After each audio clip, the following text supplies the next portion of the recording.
ہم آپ کے ساتھ ہو ہی نہیں سکتا تھا کہ نہ نکلیں، لیکن بس کیا کریں، مجبوری ہے، ہم چاہتے ہوئے بھی آپ کے ساتھ نہیں جا سکتے۔ تو اس طرح کے جو لوگ بھی بہانے بناتے ہیں نا، اصل میں یہ کہ ان کی اپنی نیت میں کھوٹ ہوتا ہے، اور وہ خود وہ کام کرنا نہیں چاہتے، جس کی وجہ سے وہ اس طرح سے آ کے آپ صلی اللہ علیہ وسلم کو کہتے تھے، عفا اللہ عنکا، اللہ آپ کو معاف کرے، آپ نے انہیں گھروں میں رہ جانے کی اجازت کیوں دے دی؟ تاکہ سچے لوگ آپ کے سامنے ظاہر ہو جاتے اور جھوٹوں کو بھی آپ جان لیتے۔ یعنی اللہ سبحانہ و تعالیٰ آپ صلی اللہ علیہ وسلم سے فرما رہے ہیں کہ آپ ان کو نہ دیتے نا اجازت، تو پتہ چل جاتا کہ کون سچا ہے کون جھوٹا ہے۔ جب آپ صلی اللہ علیہ وسلم کا حکم آ جاتا تو کرنا پڑتا، اور پھر وہ یہ علل اعلان پھر آپ صلی اللہ علیہ وسلم کو نگیٹ کرتے، اور سامنے آ جاتا ان کا دل کا کھوٹ جو ہے باہر نکل کے۔ تو اسی لیے جو ہے وہ اللہ سبحانہ و تعالیٰ کا دیکھیں ایک سختی کا رویہ ہے اور منافقین کے ساتھ، جبکہ نبی صلی اللہ علیہ وسلم کا جو طرز عمل نظر آتا تھا وہ سافٹر تھا، اور اللہ سبحانہ و تعالیٰ جگہ جگہ یہ چیز آپ صلی اللہ علیہ وسلم کو باور کرا رہے ہیں، احساس دلا رہے ہیں کہ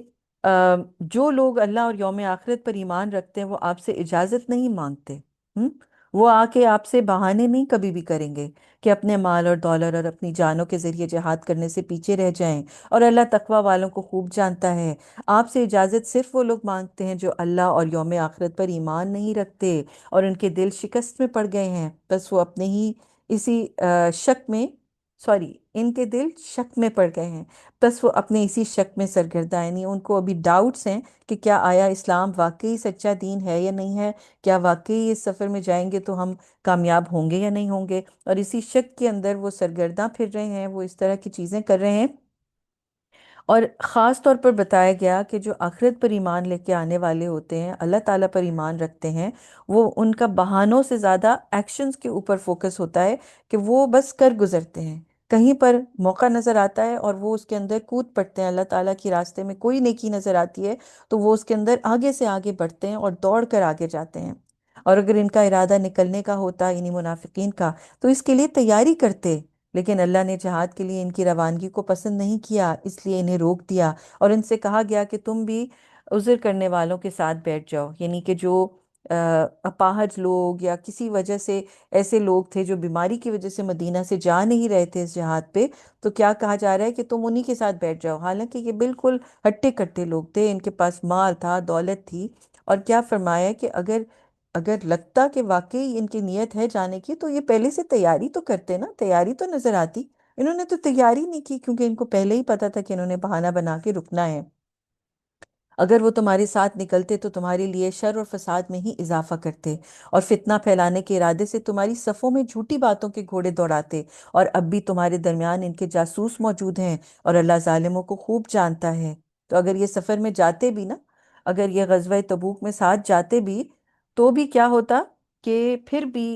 یہ جو ہے وہ خرابیاں ہی پیدا کرتے رستے میں، کسی کو سکون سے نہ رہنے دیتے۔ انہوں نے پہلے بھی غزوہ احد اور غزوہ خندق میں فتنہ پیدا کرنا چاہا، اور معاملات کو آپ کے لیے الٹتے پلٹتے رہتے ہیں، یہاں تک کہ حق سامنے آ گیا اور اللہ کا حکم غالب ہوا، اگرچہ وہ نہیں چاہتے۔ یعنی یہ جو حق ہے، اللہ سبحانہ و تعالیٰ اس کو ظاہر کر کے رہے گا، یعنی لوگوں کی اصلیت سامنے آئے گی۔ آج اگر لوگ جو ہیں اپنے اس منافقت کو چھپائے ہوئے ہیں، اپنے آپ کو بڑا نیک ثابت کر رہے ہیں اور سمجھ رہے ہیں کہ اس طرف سے وہ چھٹ جائیں گے، اللہ سبحانہ و تعالیٰ ایسا نہیں کرتا،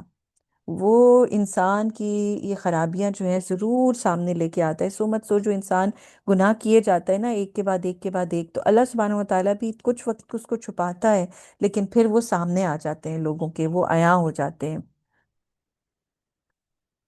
اور ان میں سے بعض ایسے ہیں جو کہتے ہیں مجھے اجازت دے دیجیے اور مجھے آزمائش میں نہ ڈالیے، تو آگاہ رہیے کہ وہ تو آزمائش میں پھنس گئے، اور بے شک جہنم کافروں کو اپنے گھیرے میں لی ہوئی ہے۔ یہ جو ہے خاص طور پر آیت الجد بن قیس کے بارے میں نازل ہوئی تھی، جو بنو سلمہ کا سردار تھا۔ رسول صلی اللہ علیہ وسلم جب غزوہ تبوک کی تیاری کر رہے تھے تو ایک دن اس سے کہا کہ تم اہل روم کی دودھ دینے والی اونٹنیوں میں رغبت رکھتے ہو؟ تو اس نے کہا اے اللہ کے رسول، آپ مجھے مدینہ میں رہنے کی اجازت دے دیجئے اور فتنے میں نہ ڈالیے، مجھے ڈر ہے کہ اگر میں نے ان عورتوں کو دیکھ لیا تو مجھے صبر نہ ہو سکے گا، یعنی روم کی جو عورتیں ہیں وہ بہت خوبصورت ہیں، تو میں جو ہوں وہ پھر صبر نہیں کر سکوں گا، میں ان کی طرف بہت اٹریکٹ ہو جاؤں گا۔ تو مجھے اس لیے آپ جو ہے اس غزوے میں جانے کے لیے پلیز نہ کہیں نا۔ اور یہ دیکھیں، یہ جو بہانہ یہ بنا رہا تھا، یہ کوئی ایسا بہانہ نہیں پیش کیا اس نے، بہت ہی اسٹوپٹ قسم کی بات یہ کر رہا ہے آپ صلی اللہ علیہ وسلم سے۔ اور پھر بھی جو ہے وہ آپ صلی اللہ علیہ وسلم اتنے انڈرسٹینڈنگ تھے کہ انہوں نے اس کی طرف سے منہ پھیر لیا اور کہا کہ میں نے تجھے اجازت دی، یعنی ناپسند ہوتے ہوئے بھی ان کو یہ بات بری لگی، لیکن آپ صلی اللہ علیہ وسلم نے اس کو پبلک میں ہیومیلیٹ نہیں کیا اور انہوں نے اس کو اگنور کر دیا۔ لیکن اللہ تعالیٰ نے اس چیز کو اگنور نہیں کیا، اور رہتی دنیا تک، قیامت تک کے لیے جو ہے وہ یہ ایک بےزتی والی جو بات ہے اور یہ فضول قسم کا جو کامنٹ اس نے دیا تھا وہ لکھ دیا۔ اور ہم سب کو پتہ چل گیا کہ جیسے اللہ تعالیٰ نے فرمایا نا، بے شک جہنم کافروں کو اپنے گھیرے میں لیے ہوئی ہے، کہ اس طرح کے بہانے بنانے والے لوگ اور ایسے منافقین وہ ایونچولی جنت میں جائیں گے۔ اب ایک اور چیز کی طرف اشارہ، اگر آپ کو کوئی خوشی ملتی ہے تو یہ بات انہیں تکلیف پہنچاتی ہے، اور اگر آپ کو کوئی تکلیف پہنچتی ہے تو کہتے ہیں ہم نے تو اپنا معاملہ پہلے سے ٹھیک کر رکھا ہے، اور پیٹ پھیر کر خوشیاں مناتے ہوئے چل دیتے ہیں۔ آپ کہہ دیجئے کہ ہم تک وہی پہنچے گا جو اللہ نے ہماری قسمت میں لکھ دیا، وہ ہمارا آقا ہے، اور مومنوں کو صرف اللہ پر بھروسہ کرنا چاہیے۔ تو اللہ سبحانہ و تعالی ہمارے لیے کافی ہے۔ آپ کہہ دیجئے کہ تم ہمارے ساتھ، ہمارے سلسلے میں دو بھلائیوں یعنی فتح یا شہادت میں سے ایک کے علاوہ اور کس بات کا انتظار کرتے ہو؟ اور ہم تمہارے بارے میں انتظار کرتے ہیں کہ اللہ تمہیں کسی عذاب میں مبتلا کر دے، یا تو خود اپنے پاس سے یا ہمارے ہاتھوں، بس تم لوگ انتظار کرو، ہم بھی تمہارے ساتھ انتظار کر رہے ہیں۔ تو اسلام جو ہے وہ مسلمان کو، مومن کو ون ون سچویشن میں ڈالے ہوئے ہیں، دونوں طرح سے ون ہے۔ شہادت ہو تو بھی انسان کو اعلیٰ ترین رتبہ مل جاتا ہے، اور اگر شہادت نہیں ہو تو پھر فتح نصیب ہوتی ہے، تو انسان جو ہے وہ فتح یاب ہو کے واپس آتا ہے۔ آپ کہیے کہ تم چاہے خوشی سے خرچ کرو یا ناخوشی سے، تمہاری جانب سے ہرگز قبول نہیں کیا جائے گا، اس لیے کہ تم لوگ فاسق ہو، اور اللہ کی راہ میں ان کے خرچ کیے ہوئے اموال صرف اسی لیے قبول نہیں کیے جاتے کہ انہوں نے اللہ اور اس کے رسول کا انکار کر دیا ہے، اور نماز کے لیے آتے ہیں تو کاہلی اور کسالی کے ساتھ آتے ہیں، اور اللہ کی راہ میں خرچ کرتے بھی ہیں تو دل سے نہیں چاہتے کہ خرچ کریں۔ ٹھیک ہے، تو یہ منافقین کی ایک وہ بتائی جا رہی ہے کہ وہ نماز کے لیے آتے ہیں تو کسالہ، یعنی تھکے باندھے اور ایسے سستی سے، اور کوئی ان کو شوق نہیں ہوتا، موٹیویٹڈ نہیں ہے وہ خیر کے کاموں میں، اور خوشی سے نہیں کرتے، دل کے میلان سے نہیں کرتے۔ بس آپ ان کو پاس آپ کو ان کا مال دولت اور ان کی اولاد دھوکے میں نہ رکھے۔ اللہ تو چاہتا ہے کہ انہیں اس کے سبب دنیاوی زندگی میں عذاب دے اور ان کی جانیں حالت کفر میں نکل جائیں، اور وہ اللہ کی قسمیں کھا کر کہتے ہیں کہ وہ لوگ یقیناً تم ہی میں سے ہیں، حالانکہ وہ تم میں سے نہیں ہیں بلکہ ڈرپوک لوگ ہیں۔ اگر انہیں کوئی پناہ کی جگہ یا کوئی غار یا سر داخل کرنے کی کوئی جگہ مل جاتی ہے تو بھٹکتے ہوئے اس میں جان کی جانب بھاگ کھڑے ہوتے ہیں، یعنی اپنے آپ کو بچانے کی اتنی ان کو مصیبت پڑی ہوئی ہے کہ بس ہر وقت ڈرتے رہتے ہیں اور چھپتے رہتے ہیں۔ اور ان میں سے بعض ایسے ہیں جو اموال صدقہ کی تقسیم کے بارے میں آپ میں عیب نکالتے ہیں، بس اگر انہیں ان میں سے دیا جاتا ہے تو خوش رہتے ہیں، اور اگر انہیں ان میں سے نہیں دیا جاتا تو ناراض ہو جاتے ہیں۔ اور اللہ اور رسول نے انہیں جو دیا تھا اگر وہ اس پر خوش رہتے اور کہتے کہ اللہ ہمارے لیے کافی ہے، وہ ان قریب ہمیں اپنے فضل و کرم سے مزید دے گا اور اس کے رسول دیں گے، ہم بے شک اللہ ہی کی طرف رغبت کرنے والے ہیں، تو یہ ان کے لیے بہتر ہوتا۔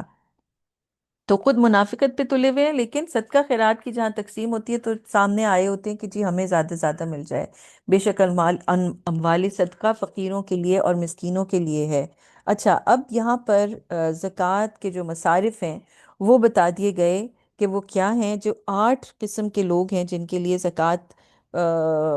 جو ہے وہ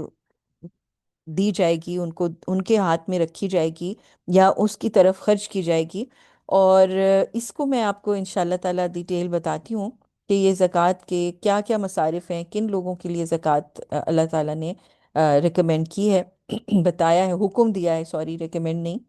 انما الصدقات للفقراء والمساكين والعاملين عليها والمؤلفة قلوبهم وفي الرقاب والغارمين وفي سبيل الله وابن السبيل فريضة من الله والله عليم حكيم۔